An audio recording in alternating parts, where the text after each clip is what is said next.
अस्सलाम वालेकुम। अच्छा जी, न्यूज़ीलैंड की जीत के साथ ही पाकिस्तान के सेमीफाइनल में पहुंचने के इम्कानात बहुत कम हो गए।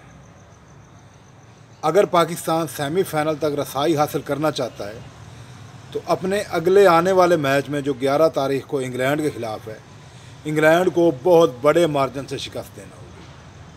कम अज़ कम 287 रन से शिकस्त देना होगी इंग्लैंड को, अगर पाकिस्तान सेमीफाइनल में पहुंचना चाहता है तो।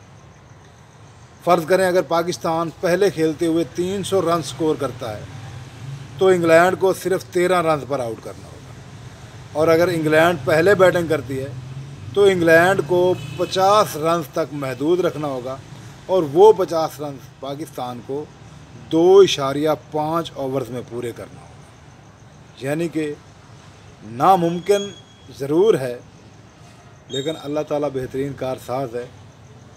बहरहाल मेरे ख़्याल में अपनी दुआएं ज़ाया मत करें, अपने माँ बाप से दुआ मांगो, अल्लाह उन्हें लंबी ज़िंदगी देवे।